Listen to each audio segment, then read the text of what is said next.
Good morning! Good evening, everyone, beautiful people of the world. We are day 12 on Wrinkles Live. How are you today? Hope you are set to do more today and end with a grateful heart. I am Erms, and my mission is making people live better, be in my business and the community that I serve with. So, I am having this morning live dahil will be traveling for work and my would-be location has no connection at all to connect. Yesterday, we talked about the ripple effect and learned that a single thoughtful, committed person can change the world. And that could be you. So today is about what you have to start, but you have to start with a penny. As the saying goes, in a Chinese proverb, the journey of 1,000 miles starts with a single step. So, on this chapter, when Jeff presented the story, every time Jeff presented the story of a penny, doubled every day to hundreds and hundreds of audiences, and people, hi G, thank you for being here, and people often come up with him afterward and say something, hi Bess, good morning, and say something, wow, that's amazing to think that you could start with nothing and build a fortune. But then, that's not quite what the story was. The wealthy man's sons did not start with nothing, but start with a penny. Yay! No big deal, right? Of course. He started with a penny. That's basically the same thing as started with nothing.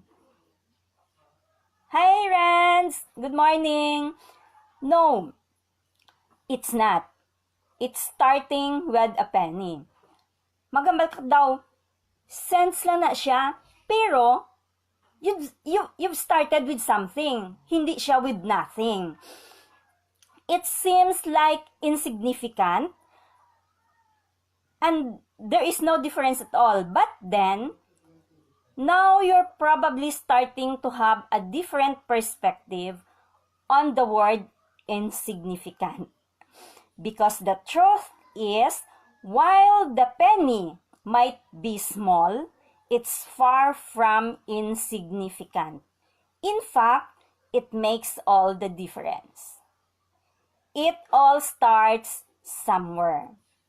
At this point, I'm sure you have grasped the central idea of the slight edge, as it doesn't take superhuman leaps to accomplish great things. Whatever success you create, whatever feats you want to achieve, whatever dreams you want to make real, you can. And don't have to be impossible, extraordinary things to make that happen.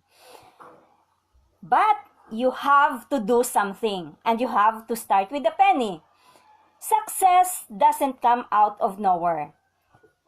It can't be conjured up out of thin air. Hindi yun pwede na, oops, andito na siya agad.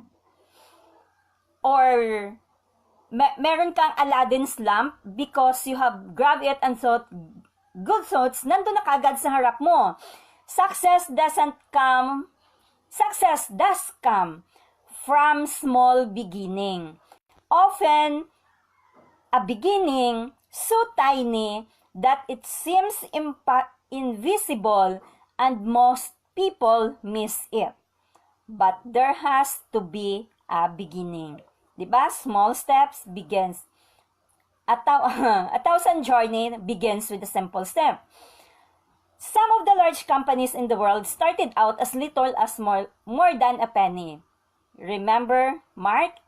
In 2003, nagtitinker lang naman siya ng ng website and let other students compare two students' photos at a time and vote on which one was better looking. He called this project Face Mash and nearly got him kicked out of Harvard. But 10 years later, it has more than 1 billion users.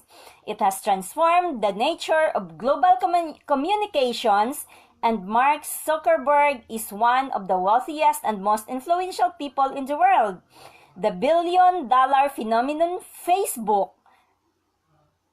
like what we are using now, did not come out of nowhere. It started with a penny. 30 years before, Zuckerberg was getting into trouble at Harvard. A dead broke young English teacher named Steve was struggling to make living writing stories for Men's Magazine in his spare time. He started with about a story of a high school girl. But then, after writing 3 pages, he realized na, this is not working.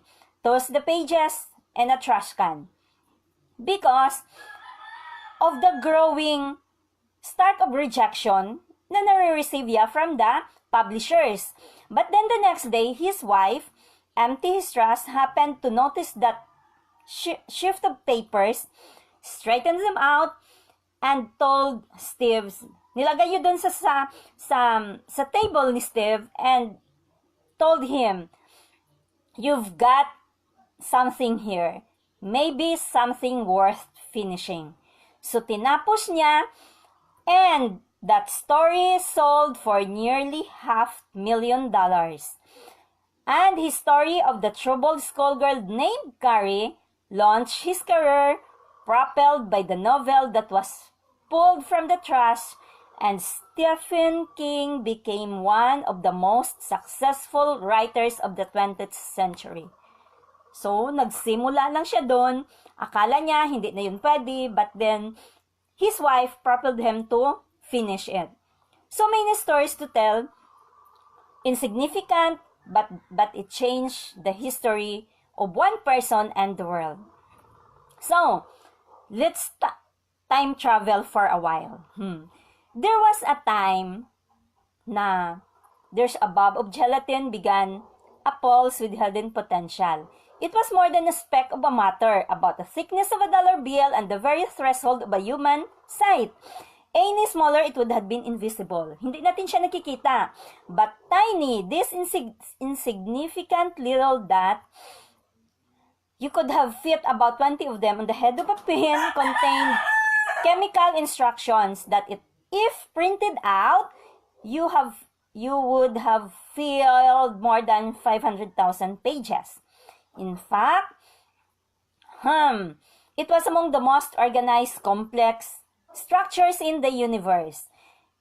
Over the next 9 months of slight edge compounding, this little blob of gelatin would blossom into over 30 trillion cells before being born into the open air, letting out a wail as it took its first breath. It would become you. You started as a penny. Ano ka lang, sobrang liit ka lang nung nagsimula ka. Hindi ka nga makikita on a naked eye. So, now imagine, instead of a penny doubling every day, it's your health that you're increasing only 1 penny worth, then by 2 pennies, 4 or 8, and so on, until it becomes 10 million. If you could come up with something that would make you feel 1 penny's worth better, you could do that every day. Of course, a little moderate exercise, 15 minutes on a treadmill or in a walk, could get your heart rate up slightly. Wala namang big deal yun, di ba? But then your reward, when you get up the morning, you feel better. Not really. Because it is not noticeably, maybe just a little. Says a penny's worth hardly seems worth the effort. But then you go on, and you go on. And you keep doing it anyway. And eventually, you feel like $1 million. No, like a $10 million.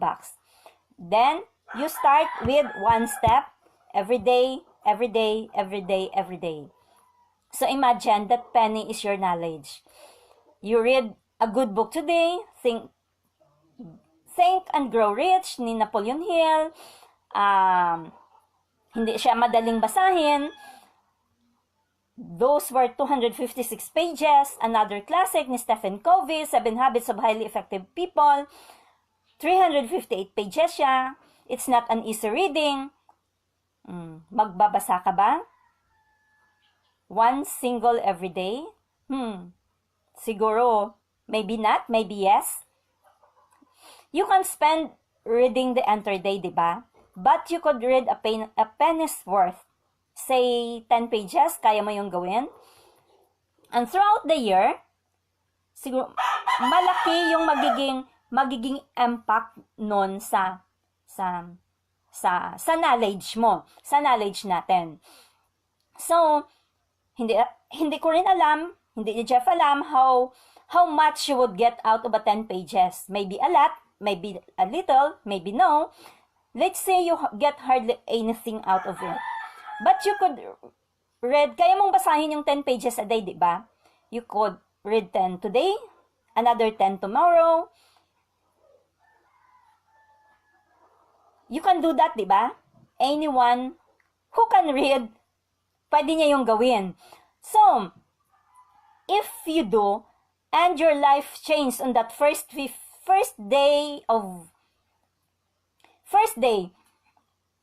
and you keep it up every day for a year, you will have read about a dozen powerful, amazing, life-transforming classics. Your mind will be filled with strategies and know-how necessary to create a startling new level of success. You will have absorbed the thoughts. You would absorb the thoughts of a millionaire. But to do that, you have to read those 10 pages and you have to start with a penny. It is the power of 1%. So, in real life, hindi yun nadodouble yung 1 penny every day until it becomes $10 million in a year, di ba? Pero if you double your a minute a day, and let's forget about compound interest, and adding that penny in a day, like example, equally simple thing every day in all areas of our life that matters to us. Like say, a penny for your happiness, your sense of self, your friendship, your health, your studies, whatever skills and areas of knowledge you're pursuing. In every areas that's important, you add 1 cent daily. So how do you add that? Here's how. For a short of centum, meaning 100 hundredths, a penny is called a cent because it is 100. So let's say you add 1% of what value you want to achieve in all these areas. By end of the year, by adding 1% a day, pure addition, no compound interest, how much have you added? A total of 365%. In other words, 3 times 3.5. So yung little actions natin are happy habits, kind words, practice of or study sessions, workouts, readings.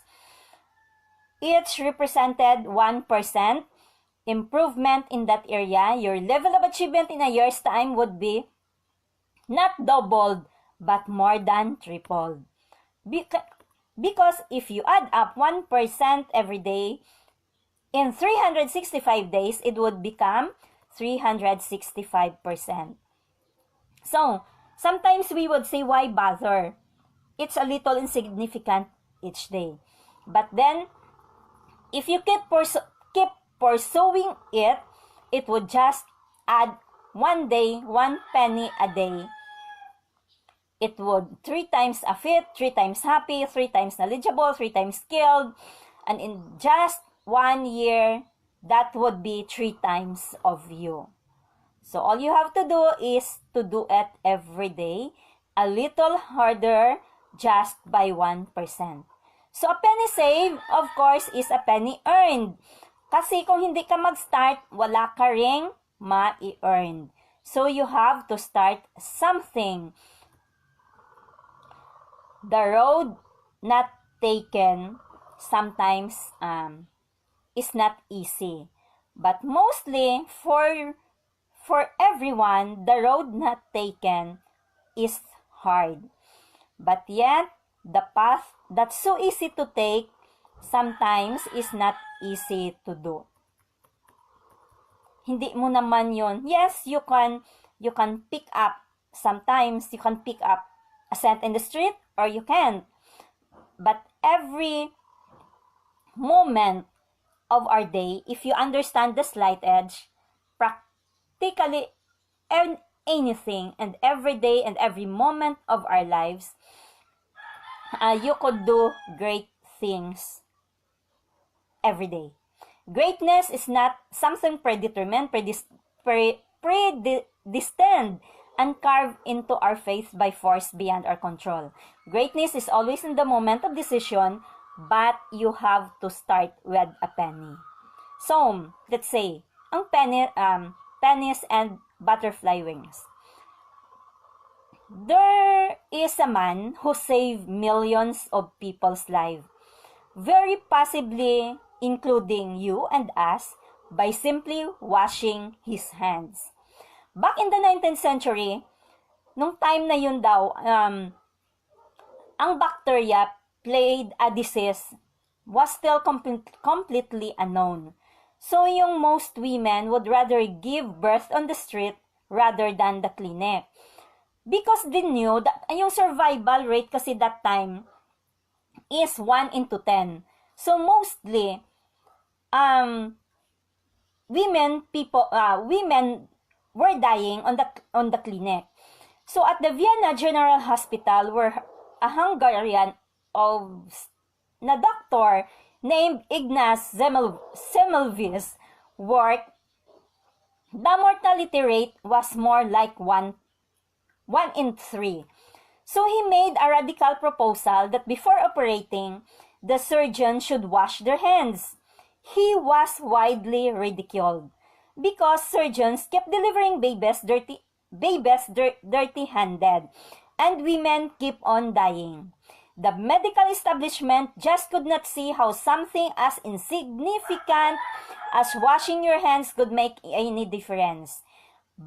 And because of it, thousands of people died unnecessary death. But the doctor kept on washing his hands anyway. His idea eventually was accepted, which led to saving of untold millions of lives.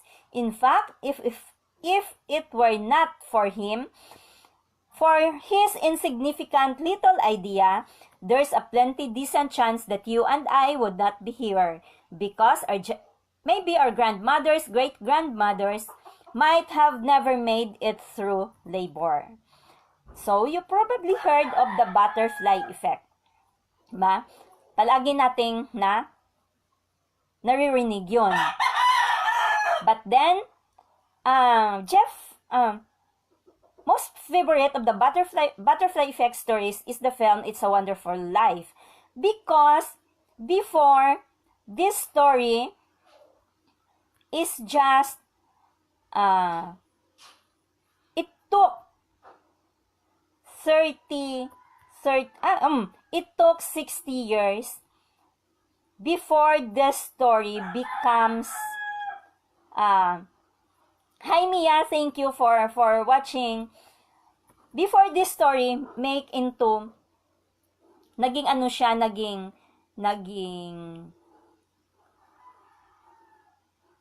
yung faith niya is naging sometimes even the most important things feel pointless at a time, long before you can really see and feel that there is an ultimate impact in what you are doing. Like the frog paddling in a cream, watching a penny turn into 4 big deal, but what you can buy with 4 cents, but eventually it turns into $10 million, just about anything. So little things that may seem like there is no power at all can make a difference in the world. Sometimes they can even change the course of history. And I can tell you This for certain, they will change history. They sure have changed everyone. But then, people have to do it. Siguro may mga naririnig tayo na yung mga tao who had the biggest impact in the history. John F. Kennedy, Mother Teresa, pick ourselves, all the saints that we know, all the hero that we know. There is a very real chance that Ignaz Semmelweis had not kept insisting on washing those hands, that person, like Mother Teresa, would have never been existed. So, in 2006, It's a Wonderful Life was ranked by an American Film Institute as the #1 most inspiring film of all time. 60 years later, it was made after all. This time, it's still a powerful message because no one would need to hear it. Why you do matters. So, the essential points of this chapter is, remember, everything that you do matters. You matters. That great success often starts from a tiny beginning, but there has to be a beginning. You have to start somewhere. You have to do something.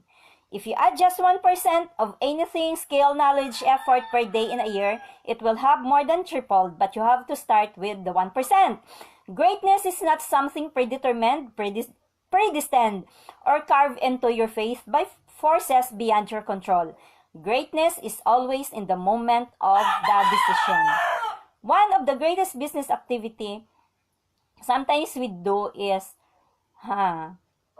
we have this accountability session every day.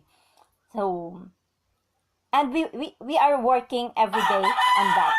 As always, we would never know kung ano yung magiging result ng ginagawa natin. But always we need to see it in the eyes of time. Thank you once again for being here with me in Wrinkles Live day 12, I think. And always you can watch this on replay. Anyways, for those who are curious to know on what I am doing here, just go to my profile, send me a message. Would love to share some information with you.